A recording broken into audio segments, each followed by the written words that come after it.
혼란한 정치 시사 얘기를 술술 풀어보는 송국근의 혼술입니다. 오늘 혼란한 이야기는 한교안 한국당 대표의 지지율 추락입니다. 자, 이 지지율이 지금 한 일간의 거의 경제 전쟁이 벌어지고 있는 이 상황에서 한국당, 야당, 제1야당 대표의 지지율이 왜 추락할까? 지금 문재인 정부가 이 문제에 대해서 상당히 전략적으로 접근을 하고 또 거기에 대한 비판도 많은데 왜 한국당 대표의 지지율은 추락을 할까? 그것을 한번 제가 풀어보겠습니다. 자, 문재인 대통령 어제 5일 그 수석보좌관 회의에서 일본의 경제 보복에 대해서 평화경제로 맞서겠다 이렇게 이야기했습니다. 평화경제. 제 주변에 많은 사람들이 이야기하면서 이것이 정말 대통령이 한 말인가? 그런 의구심을 다들 품었습니다. 남북 간 경제 협력으로 평화 경제가 실현되면 일본 경제를 단숨에 따라잡을 수 있다. 이렇게 하겠습니다. 바로 다음날, 오늘이죠. 문재인 대통령이 남북 경제 협력, 평화 경제 이야기한 날, 오늘 북한이 또다시 단거리 미사일, 발사체를 쏘아 올리면서 무력시위를 했습니다. 평화 경제, 남북 경제 협력, 비웃기라도 하듯이 이렇게 쌓아 올렸죠. 그리고 우리나라 안에서도 도저히 이해가 안 되는 발상이다 이런 이야기가 많습니다. 첫째 뭐냐 하면은 남북 경제 협력은 현 상황에서 불가능합니다. 북한이 지금 유엔의 경제 제재, 미국의 경제 제재를 받고 있는데 비핵화가 돼야지 경제 제재가 풀어집니다. 그래야지 남북 간의 기초적인 경제 협력이 가능해지는 것이죠. 아주 기초적으로 그때부터. 지금은 개성공단 재가동하는 문제도 유엔 제재 때문에 하지 못하고 있는 이런 상황인데 지금 북한은 비핵화할 여지가 전혀 없죠. 만약에 하더라도 지금 몇 년 이후에 할지 모릅니다. 만약에 하더라도 그런 상황에서 미사일을 막 쏴야 되죠. 미사일을 쏴야 되는데 문재인 대통령은 여전히 이 국무회의나 수석보좌관 회의에서 일본 경제보복에 대해서는 이야기를 하면서 미사일에 대해서 단 한마디도 하지 않고 국가안전보장회의, NSC 회의도 주재를 하지 않고 있습니다. 그러면서 경제협력만 이야기하고 있습니다. 미사일이 막 날아오는데.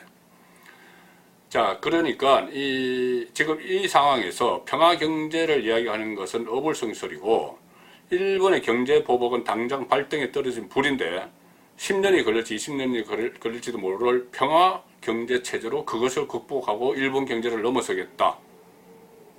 이렇게 되니까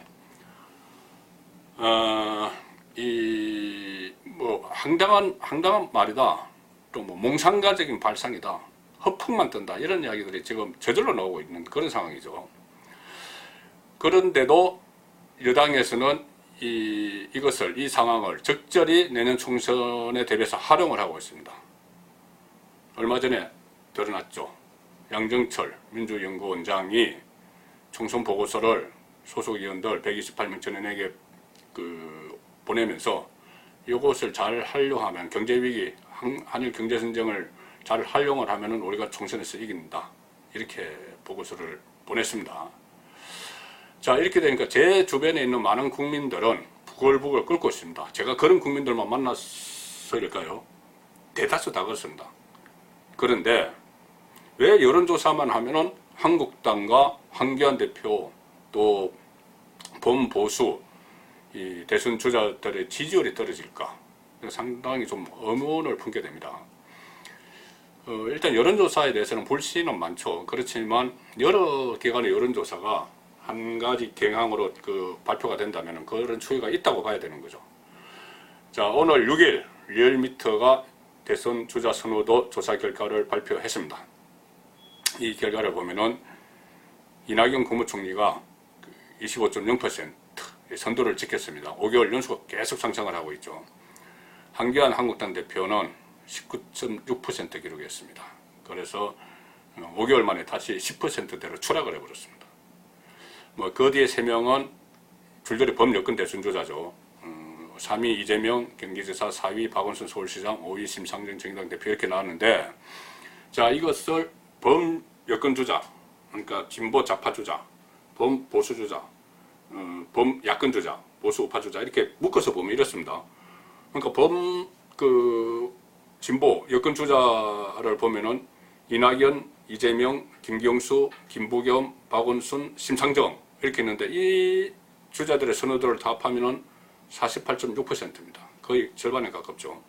나머지 범보수 야권 주자 한교안, 유승민, 홍준표, 나경원, 오세훈, 안철수까지 여기 들어가야 될지는 모르지만 어쨌든 여론조사 기관에서 그렇게 분석을 하니까 36.4%가 나왔습니다.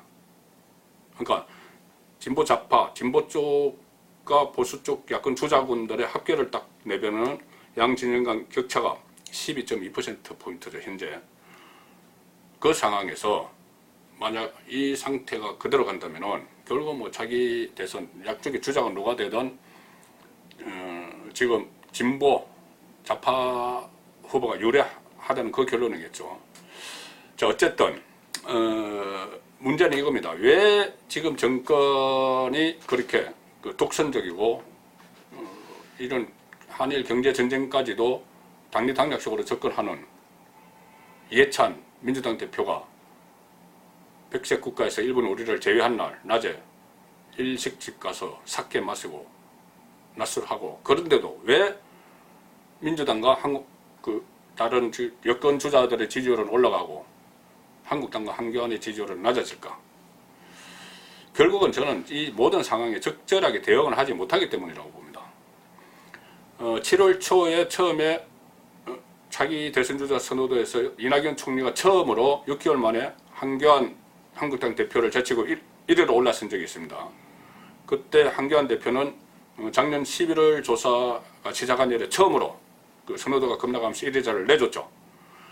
그때는 한교안 대표 소소로 자책고 때문인 것이 그 원인이었습니다. 자책고 원인이었습니다. 그러니까 장애 투쟁을 주도하면서 보수 유권자 결집에 어느 정도 성공을 했지만은 갑작스럽게 중도로 확장을 하겠다 이렇게 하니까는 좀 흔들린 측면이 있는 데다가 그때 당시에 기억하시겠지만은 외국인 근로자 임금차별 발언, 또 아들의 스펙 논란 이런 것이 휩싸여서 실점을 했고, 그때 또 나경원 원내대표와 투톱 간의 갈등설도 있었습니다. 그러니까 그런 개인적인 실점 때문에 하락을 했죠. 그렇다면 지금 한일 경제 전쟁이 벌어진 이 상황에서도 한교안 대표의 지지율이 10%대로 떨어진다는 건 결국 이 상황을 제대로 관리하지 못하고 대처하지 못했다는 이야기뿐이 안 됩니다. 지금 계속 이 부분에 대해서 그 정부가 무능하고 무책임하게 이 일을 이끌고 간다. 그리고 서울 거 양강고치기다. 이런 말은 계속 말로는 하고 있습니다. 근데 실제로는 이것을 제어한, 이것을 통제하고 견제하고 대안을 제시하고 이런 행동을 못하고 있어요. 국민들이 그렇게 받아들이지 못하니까 지지율이 떨어지는 거죠. 가령 양정철 원장 문제만 해도 그렇습니다. 이 양정철 원장이 이것을 이것이 한일 경제 갈등이 총선에 유리하다. 이것을 소속 의원들에게 다 돌리고 거기에 앞서서 문재인 대통령이 이순신 장관의 배 12척 이야기하고 조국 전 민정수석이 계속 친일파 죽창가 이야기하면서 분위기 만들고 이런 상황들이 다 하나의 여건의 큰 총선 전략 속에 연결되어 있었던 거죠. 그런데 양정철 원장이 그것을 보고서로 만들어서 돌린 겁니다. 그 여당 소속 의원 전원에게. 그럼 이것은 상당히 큰 문제죠. 국기문란입니다. 이 일본의 경제 보복 때문에 지금 대기업이 휘청거리고 어제 완전히 금융권에 패닉이 와버렸습니다. 금융지표 전부 나스닥, 코스닥 다 무너졌죠. 그런 상황에서도 이것을 경제에 총선에 활용하기 위해서, 경제 문제를 총선에 활용하기 위해서 보고서까지 만들었다. 그리고 문재인 대통령의 복심이고 실질적인 2인자라는 사람이 만들었다. 그러면 이것은 그냥 있어서는 안 됩니다. 그런데 실제로 몇 마디 말만 하고 그 이후에 또 쑥 들어가 버렸습니다. 슬그머니 자체를 감춰버렸습니다. 그러니까 양정철을 사퇴시키고 사과를 받고 그것을 목표로 삼고 계속 나가야 되는데 그냥 하다가 슬그머니 여론이 좀 잠잠하니까는 슬그머니 좀 빠져버렸습니다. 이해찬 사케 이것도 마찬가지입니다. 계속 그 여권에서 또 친정부 성향 매체에서 그게 무슨 문제냐? 왜 그렇다면 자영업자 다 죽으란 말이냐? 일본 일식 음식점 하는 사람들 다 죽으란 말이냐? 이런 이야기 나오니까는 또 꼼짝도 못하고 이해찬 대표가 아무런 해명도 하지 않고 있는데도 그냥 슬그머니 넘어가고 있습니다. 자, 이렇게 되니까 한교안 대표의 그 전투력이 지금 의문이 되는 것이죠. 지금은 한교안 대표가 전투력을 갖춰서 한국당을 안고 쭉 나가야지, 계속 계속 공격을 하면서 나가야지 그래도 국민들이 거기에 따라서 갈 텐데, 지금은 저런 전투력을 발휘를 하지 못하고 상황에 이끌려가다 보니까 그 총선에서 승리, 그러니까 총선에 유리하다는 범여권의 전략이 먹혀 들어가고 있는 겁니다. 여기서 계속 국민 갈라치가는 전략이 먹혀 들어가고 있으니까 이런 결과가 나오는 것이죠. 그래서 지금 한교안 그 대표가 할 일은 아까 조금 전에 말씀드린 대로 양정철 문제, 또 이해찬 문제 이런 데 대해서 해명도 요구하고 사과도 요구하고 사퇴도 요구하고 하면서 강력히 나가면서 지금 정부의 대응에 반대하는 국민들을 끌어모아야 됩니다. 그리고 또 하나 중요한 것은 반문연대, 반문재인연대를 계속 이야기하죠. 지금은 그 명분이 충분히 생겼습니다. 문재인 대통령이 국민들을 위기로 끌고 가고 있는데, 북한이 미사일 쏴도 아무 말도 하지 못하고 있는데, 이 상황에서 그렇다면은 문재인 대통령에 대한 이 반대 세력들이 총결집을 해서 그것을 막아야 됩니다. 막아야지 국민들이 살 수 있는 것이죠. 국민 생활에 도움이 되는 것이죠. 그렇다면은 반문연대 명분이 충분히 생겼으면은 지금 이게 바른미래당이든 또 우리 공화당이든 문재인 대통령의 이 경제위기 대응에 반대하는 모든 세력들을 끌어모아서 총력적으로 대응을 하는 그런 마음가짐이 지금 필요합니다. 그런 행동이 필요한 거죠. 과연 한교안 대표가 그런 반문연대 그 명분을 살려서 이번에 충분히 적절한 대응을 해나갈지, 거기에 따라서 다음 조사에서 한교안 대표 지지율이 또 추락을 할지 아니면은 반등을 할지, 그것이 결정될 것 같습니다. 송국근의 혼술이었습니다.